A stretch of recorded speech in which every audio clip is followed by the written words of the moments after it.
अध्याय 32। और याकूब ने भी अपना मार्ग लिया और परमेश्वर के दूत उसे आ मिले। उनको देखते ही याकूब ने कहा, यह तो परमेश्वर का दल है। सो उसने उस स्थान का नाम महनैम रखा। तब याकूब ने सेईर देश में अर्थात एदोम देश में अपने भाई एसाव के पास अपने आगे दूत भेज दिए और उसने उन्हें यह आज्ञा दी कि मेरे प्रभु एसाव से यूं कहना कि तेरा दास याकूब तुझसे यूं कहता है कि मैं लाबान के यहां परदेशी होकर अब तक रहा और मेरे पास गाय बैल गदहे भेड़ बकरियां और दास दासियां हैं। सो मैंने अपने प्रभु के पास इसलिए संदेशा भेजा है कि तेरी अनुग्रह की दृष्टि मुझ पर हो। वे दूत याकूब के पास लौट के कहने लगे, हम तेरे भाई एसाव के पास गए थे और वह भी तुझसे भेंट करने को 400 पुरुष संग लिए हुए चला आता है।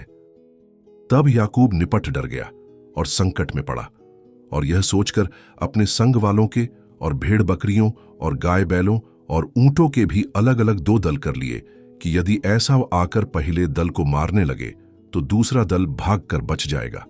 फिर याकूब ने कहा, हे यहोवा, हे मेरे दादा इब्राहिम के परमेश्वर, तूने तो मुझसे कहा कि अपने देश और जन्मभूमि में लौट जा और मैं तेरी भलाई करूंगा। तूने जो जो काम अपनी करुणा और सच्चाई से अपने दास के साथ किए हैं कि मैं जो अपनी छड़ी ही लेकर इस यरदन नदी के पार उतर आया, सो अब मेरे 2 दल हो गए हैं। तेरे ऐसे ऐसे कामों में से मैं एक के भी योग्य तो नहीं हूं। मेरी विनती सुनकर मुझे मेरे भाई एसाव के हाथ से बचा। मैं तो उससे डरता हूं, कहीं ऐसा न हो कि वह आकर मुझे और मां समेत लड़कों को भी मार डाले। तूने तो कहा है कि मैं निश्चय तेरी भलाई करूंगा और तेरे वंश को समुद्र की बालू के किनकों के समान बहुत करूंगा, जो बहुतायत के मारे गिने नहीं जो सकते।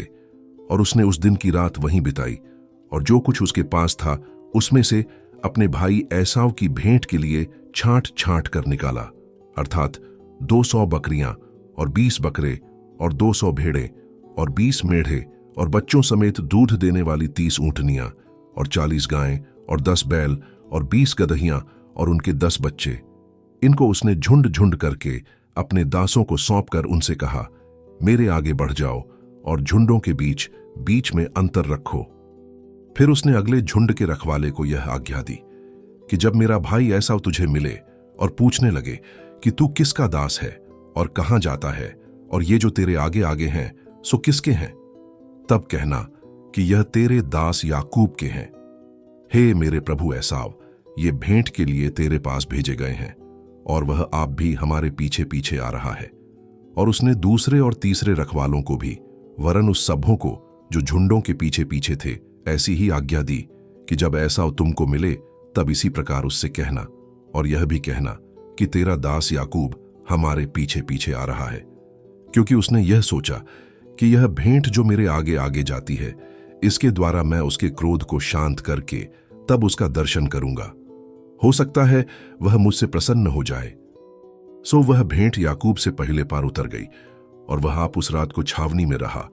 उसी रात को वह उठा और अपनी दोनों स्त्रियों और दोनों लौंडियों और 11 लड़कों को संग लेकर घाट से यब्बोक नदी के पार उतर गया और उसने उन्हें उस नदी के पार उतार दिया, वरन अपना सब कुछ पार उतार दिया और याकूब आप अकेला रह गया। तब कोई पुरुष आकर पैर फटने तक उससे मल्ल युद्ध करता रहा। जब उसने देखा कि मैं याकूब पर प्रबल नहीं होता, तब उसकी जांघ की नस को छुआ। सो याकूब की जांघ की नस उससे मल्ल युद्ध करते ही करते चढ़ गई। तब उसने कहा, मुझे जाने दे, क्योंकि भोर हुआ चाहता है। याकूब ने कहा, जब तक तू मुझे आशीर्वाद न दे तब तक मैं तुझे जाने न दूंगा। और उसने याकूब से पूछा, तेरा नाम क्या है? उसने कहा, याकूब। उसने कहा, तेरा नाम अब याकूब नहीं परंतु इस्राएल होगा, क्योंकि तू परमेश्वर से और मनुष्यों से भी युद्ध करके प्रबल हुआ है। याकूब ने कहा, मैं विनती करता हूं, मुझे अपना नाम बता। उसने कहा, तू मेरा नाम क्यों पूछता है? तब उसने उसको वहीं आशीर्वाद दिया। तब याकूब ने यह कहकर उस स्थान का नाम पनीएल रखा कि परमेश्वर को आम्हने सामने देखने पर भी मेरा प्राण बच गया है।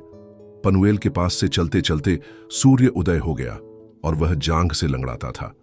इजरायली जो पशुओं की जांघ की जोड़ वाले जंघानस को आज के दिन तक नहीं खाते, इसका कारण यही है कि उस पुरुष ने याकूब की जांघ की जोड़ में जंघानस को छुआ था।